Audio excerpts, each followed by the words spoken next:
आप सभी को नमस्कार। आईजीएम इंस्टीट्यूट में जितने भी डीसीए के विद्यार्थी पढ़ रहे हैं उन सब के लिए जो सिलेबस अकॉर्डिंग आपको सेलेक्ट किया गया है और सिलेबस जो डिसाइडेड है उसके बारे में मैं आपको जानकारी इस वीडियो के माध्यम से फटाफट दूंगा। पहले आप ध्यान से देखिए कि डीसीए जो है 1 ईयर डिप्लोमा है जिसके तहत आपको 2 सेमेस्टर में सब्जेक्ट को डिवाइड किया गया है। पहले सेमेस्टर में आपका जो पहला सब्जेक्ट है वो है computer fundamental and operating system. इस ऑपरेटिंग सिस्टम के तहत 5 अलग अलग यूनिट है जिसकी पढ़ाई ऑलरेडी हो चुकी होगी। मेमोरी के बारे में, डॉस प्रॉम्प्ट के बारे में, विंडोज़ में पेन ब्रश, नोटपैड, ये सब पढ़ाए होंगे। जो जो नहीं पढ़ा है वो टीचर्स आपको डिस्कस करेंगे। तो पहला यूनिट आपको बता रहा हूँ, यहाँ पे 5 यूनिट में फंडामेंटल है। सेकेंड जो सब्जेक्ट है वो है प्रोग्रामिंग इन सी, जो अभी हाल ही में एग्ज़ाम दिए, हालांकि आप नहीं पढ़े हैं तो भी इसकी पढ़ाई अब स्टार्ट हो जाएगी यूनिट वाइज। तो इसको भी ध्यान रखना है कि आपको ये सारे टॉपिक्स को क्लियर करनी है, चाहे introduction of C, control statement, function, structure, pointer. Next है जो आप लोग सबसे ज़्यादा इसमें स्टडी कर रहे हैं, ऑफिस ऑटोमेशन। ये जो तीसरा सब्जेक्ट ऑफिस ऑटोमेशन है, इसके तहत आपको एम एस वर्ड में कम से कम इन टॉपिक को, प्रिंट टेबल फॉर्मेट, ग्राफिक्स से चार्ट एंट्री करना, वर्ड आर्टिंग, ये सबको आना चाहिए। एक्सेल में भी सेम टू सेम जितने भी ऑप्शन है इन सबको आना चाहिए। उसी तरह से पावर पॉइंट है, power point presentation 3rd unit में है।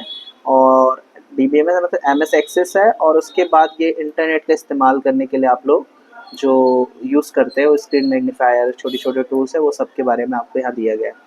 इसके जस्ट बाद आपको ना यहाँ पे multimedia and Corel Draw Photoshop दिया। ये डीसीए में अच्छी सब्जेक्ट जुड़ी है जिसमें आपको ग्राफिक्स का काम, जिसमें कॉरल ड्रॉ, वीडियो एनिमेशंस और ये सारी चीज़ सिखाएंगे।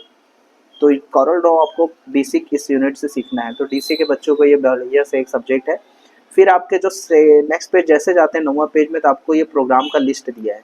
असाइनमेंट बनाना अनिवार्य है, जिसमें असाइनमेंट की ये सब सवाल आपके उस सिलेबस के अकॉर्डिंग दिया गया है, तो इसको बनाना है। इसके आप टीचर मदद करेंगे, सब लोग करेंगे। उसी तरह से ऑफिस ऑटोमेशन का सब्जेक्ट जो है वो भी आपको यहाँ बनाना है। ऑफिस ऑटोमेशंस में इतने सारे जो क्वेश्चंस हैं उनको ध्यान से करना है, जैसे writing memo, create resuming, greeting card, ये सारे जो प्रैक्टिकल की चीज़ें हैं इनको आपको ध्यान से करना है, टीचर से बता करना है।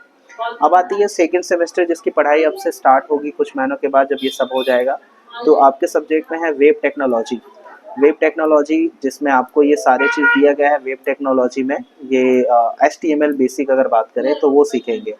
इसके बाद जो आपका सब्जेक्ट जुड़ता है वो डीबीएमएस है, डेटाबेस मैनेजमेंट सिस्टम। तो ये भी मैम सर पढ़ाएंगे। तो डीबीएमएस ये सब्जेक्ट को भी आपको ध्यान रखना है कि ये आपके सिलेबस में है।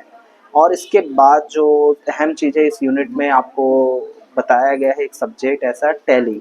तो जिस तरह कोरोल्डो ग्राफिक्स का सिलेबस था, वैसी टैली भी बहुत इंटरेस्टिंग सब्जेक्ट है। तो टैली आपको पढ़ाया जाएगा जितने भी डीसीए के विद्यार्थी हैं।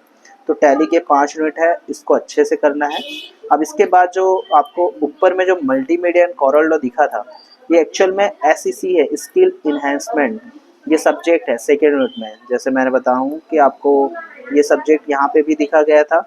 ऑफिस ऑटोमेशन के जस्ट बाद आपको यहाँ पे दिखा गया था। ये भी मल्टीमीडिया कोरल ड्रॉ जो है SEC के तहत है। ठीक है। तो ये पर्टिकुलर जितने भी चीज़ें हैं ये आपको 2 बार स्टडी के लिए दिया गया, मतलब एक ही बार पढ़ना है, इसका ध्यान रखें। एग्ज़ाम एक ही बार होगा। तो मैं ये 20 नंबर पेज में जैसे ही आप आएंगे तो फिर से आपको मिलेगा, तो इसको इग्नोर कर सकते हैं। फिर इसी तरह से वेब डिज़ाइनिंग की लैब है, मतलब जो लैब आपको करना है HTML से मैंने बताया, वो जो आप सेकेंड यूनिट में पढ़ेंगे। और एक डीबीएमएस के कुछ लैब है कि कैसे क्रिएट करते हैं टेबल, वो सब चीज़। SQL बेसिक है। और लास्ट जो इस पूरे आपके कोर्स में कंप्लीट करना है वो है प्रोजेक्ट। तो मेनली आपको 3 चीज़ें बनानी है। पहला तो ये 2 चीज़ें बनानी है अगर हम बात करें तो। जैसे आपको फाइल जो मेनली काम करना है वो फाइल में आपका सबसे पहला आता है आपके असाइनमेंट होगा। असाइनमेंट जैसे मैंने बताया, असाइनमेंट आपके 4 होंगे। 4 कैसे? 2-2 यूनिट के सब्जेक्ट वाइज आपके 4 होंगे। 2 सब्जेक्ट पर सेमेस्टर में होगा। और एक जो है प्रोजेक्ट होगा। प्रोजेक्ट मतलब आपके जो प्रोजेक्ट हैं वो सिर्फ प्रोजेक्ट 1 होंगे। तो ये आपके हाथ पे बनना चाहिए और इसको बनाने के लिए हम सभी लोग मदद करेंगे, क्योंकि इसी के एवज में बाकी सेंटर वाले पैसा का डिमांड करते हैं। तो इससे बचाने के लिए आपको काम करना है। सिलेबस का पूरा प्रारूप यहाँ पे मैं दे दिया हूँ, आप प्लीज़ इसको स्टडी कर लेना। ग्रुप में भेजा गया है, कोई सवाल होगा तो पूछ लेंगे, आप मुझसे डायरेक्ट बात कर लेंगे। बहुत बहुत धन्यवाद।